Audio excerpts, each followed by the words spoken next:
હા, એ મારી દીકરી છે. એક મિનિટ.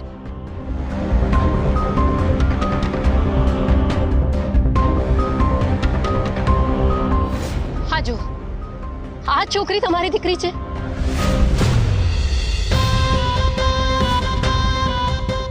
આ રૂપ તમારી દીકરી છે? બરાબર રીતે યાદ કરો.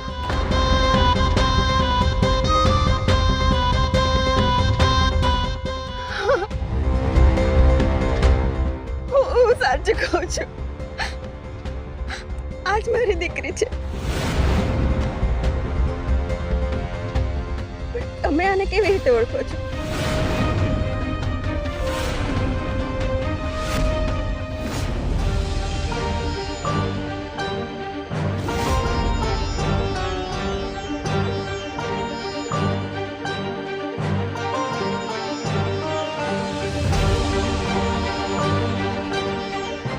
અરે મોટી બા, તમે ક્યાં જાઓ છો?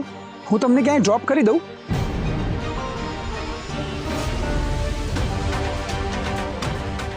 ભાઈ, તમે છો કોણ? અરે મોટી બા, હું આયાન. તમે મને ભૂલી ગયા? ભૂલી નથી, પણ મેં ખરેખર પહેલી વાર જોયા છે તમને. હું નથી ઓળખતી તમને. અરે મોટી બા, તમે મને કઈ રીતે ભૂલી શકો? અરે કેમ આવી મશ્કરી કરો છો મોટી બા? અરે ભાઈ, તમે અજાણ્યા છો મારા માટે, અને હું તમારી મશ્કરી શું કામ કરું? હું તો મારા ઘરનો રસ્તો શોધી રહી છું. ક્યાં છે મારું ઘર?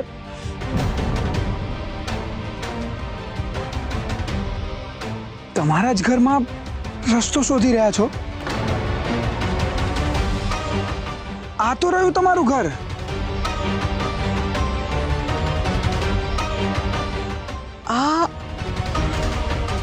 આ મારું ઘર છે? મોટી બા, તમે કેમ આવું કરી રહ્યા છો?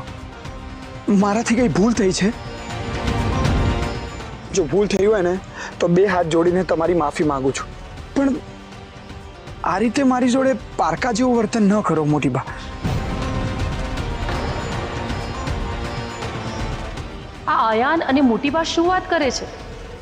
અરે ભાઈ, કેટલી વાર કહ્યું તમને, હું નથી ઓળખતી તમને. અને તમે મારો રસ્તો છોડો. મારે હજુ ઘર શોધવાનું છે મારું. કોઈને પૂછવું આવે તો. ભાઈ, હું ક્યાં રહું છું? મારું ઘર તમને ખ્યાલ છે? મારું એડ્રેસ હું ક્યાં, મારું ઘર ક્યાં છે? કઈ ખ્યાલ છે તમને? અરે અરે, ઉભા રહો ભાઈ તમે. મોટી બા, આ તમારું જ ઘર છે. આ જુઓ, અહીંયા લખ્યું છે કુંદન નિવાસ. અહીંયા તમારું નામ લખ્યું છે ને? અને આ કોઈ અજાણ્યો છોકરો નથી. આ એ જ છે જેણે પરીનો જીવ બચાવ્યો હતો. યાદ આવ્યું? કઈ યાદ આવ્યું મોટી બા?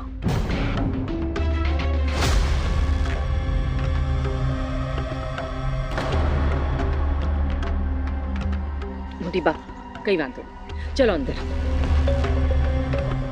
મોટી બા, ચાલો અંદર. ચાલો ચલો.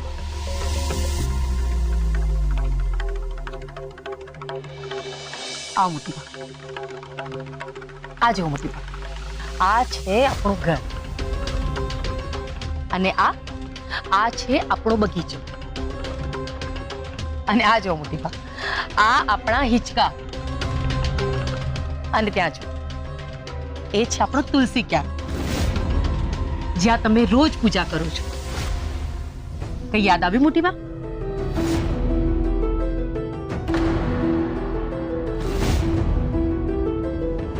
મોટી બા, કઈ યાદ આવ્યું તમને?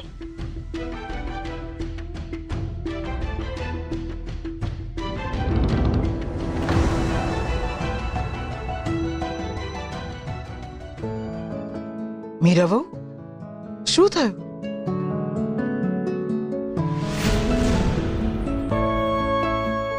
અરે આયાન, તું ક્યારે આવ્યો બેટા?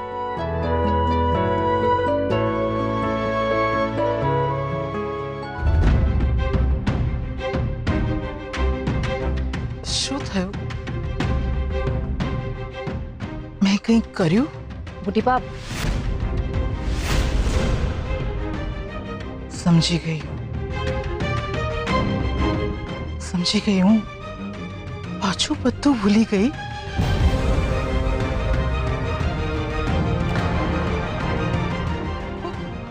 પાછું બધું ભૂલી ગઈ. હું પાછું બધું.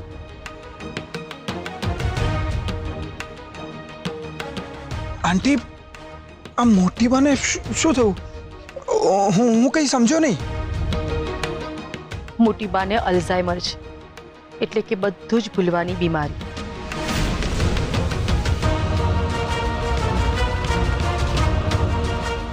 શું? હા, મોટી બા ઘણીવાર બધું જ ભૂલી જાય છે. એમના પરિવારના સભ્યોને, એમની ઉંમર અને એમના ઘરને પણ. જો મોટી બાએ તારી સાથે કંઈક ખરાબ વર્તન કર્યું હોય ને તો એમને માફ કરી દેજે. એમના તરફથી હું તારી માફી માંગુ છું. અરે ના આંટી, તમારે માફી માંગવાની કઈ જરૂર નથી. ના. સારું.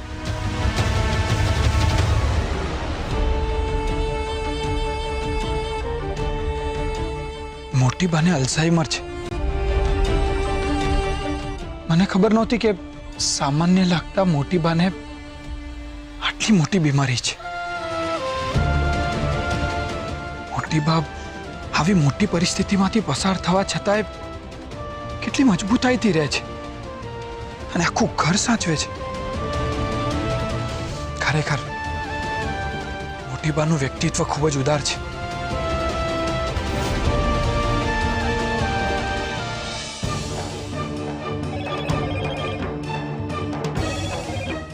હેલો, હા સરગમ દીદી. રૂપ, અત્યારે તું બીજા બધા કામ છોડીને હું જે લોકેશન મોકલું છું ત્યાં પહોંચી જા.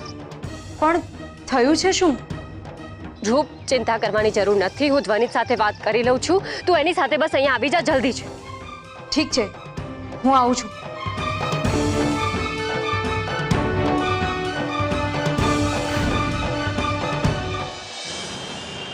તમને ક્યારે ડર નથી લાગતો કે તમારું બાળક મારા પેટમાં હશે તો એના ગર્ભ સંસ્કાર વિશે, એના વિકાસ વિશે કે એના ઉછેર માટે ગરીબ માણસોની તો પળે પળ કસોટી થતી હોય છે, તો પછી તમને મારા પર આટલો વિશ્વાસ કેમ છે? જો રૂપ, આ વિષય પર અમે એવો કોઈ પાક્કો નિર્ણય હજુ લીધો નથી.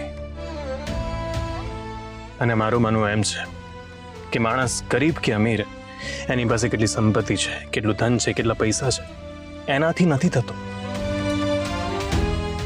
એની વાણી, એના વિચાર, એના વર્તનથી થાય છે. જો ને,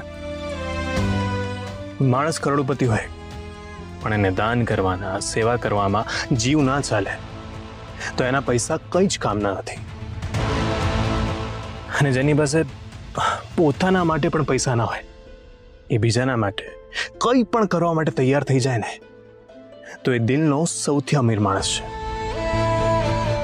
અને જો ને, તે પણ કોઈ પણ ઈચ્છા વગર અમારા બાળકને રાખવા તૈયાર થઈ ગઈ. તમને બંનેને તારા પર એવો કોઈ સંદેહ નથી. તમે પણ તો મારા માટે બહુ જ બધું કર્યું ને. જે તમે અને સરગમ દીદીએ કર્યું ને, એ કદાચ મારા માટે કોઈ જ ના કરી શક્યું હોત. મને લાગે છે સરગમ અહીં ક્યાંય આસપાસ જ છે. હા, જો ત્યાં જ છે. ધ્વનિત, રૂપ, રૂપ.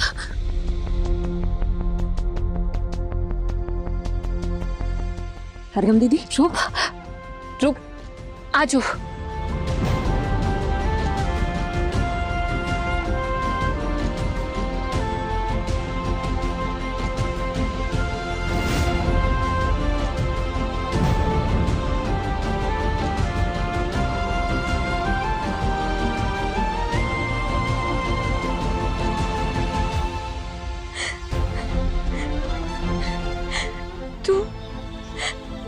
તું અહીંયા? માં,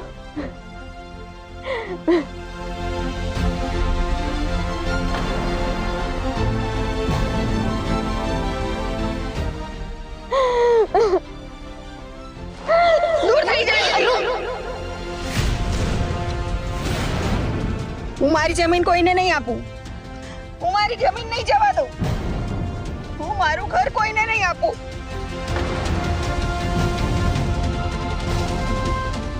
રૂપના બાપુ, હું આપણી જમીન અને ઘર કોઈને નહીં આપું.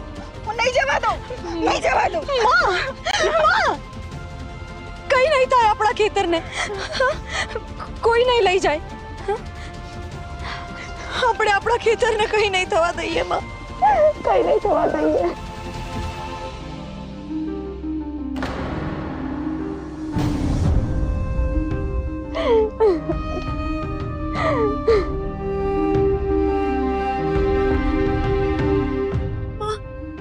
રૂપ, શું ખરેખર આ તારી માં છે?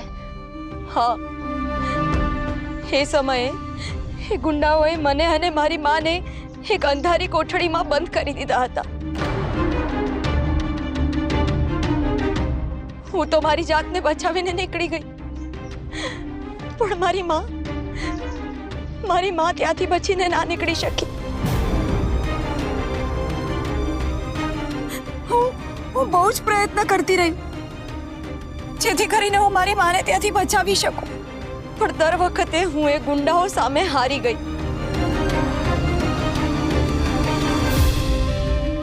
મને એમ હતું કે થોડો સમય વીતી જશે એટલે હું મારી માને ત્યાંથી છોડાવી દઈશ, પણ એવું ના થયું. હું મારી માને બહુ જ પ્રેમ કરું છું.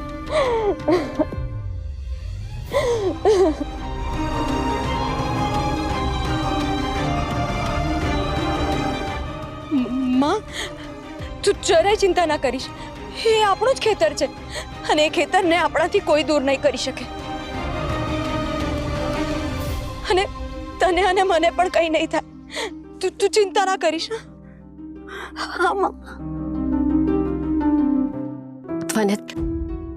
મને એવું લાગતું હતું કે આપણું જીવન કેટલું સંઘર્ષ ભરેલું છે,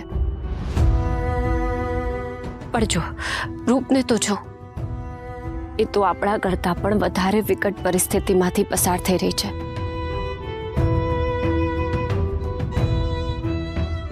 જો રૂપ આપણા માટે આટલું બધું કરવા રેડી હોય ને, તો આપણે પણ એને એનું ઘર અને જમીન પાછા અપાવીને જ રહીશું. તારી વાત સાચી છે. હું આમાં તારો પૂરેપૂરો સાથ આપું છું.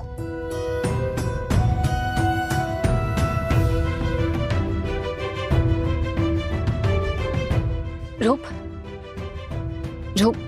ચાલ માં, ચાલો આવો.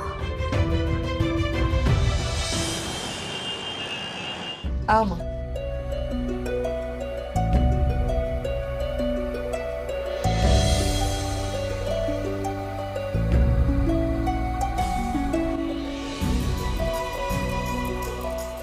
જો સંભાળી બેસો.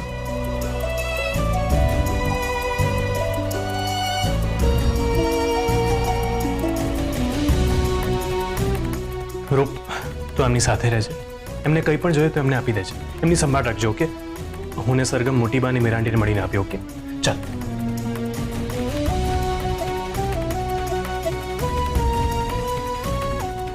માં, તું અહીંયા જ બેસજે.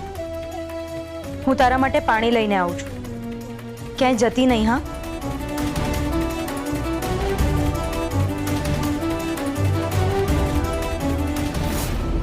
મીરા, દિવસે ને દિવસે મારી તબિયત વધારે બગડતી જાય છે. એ દિવસે બાપુજીને ભૂલી ગઈ હું. ઓખરાજ મારી સામે આવીને ઊભો રહ્યો તો એને ના ઓળખી શકી હું.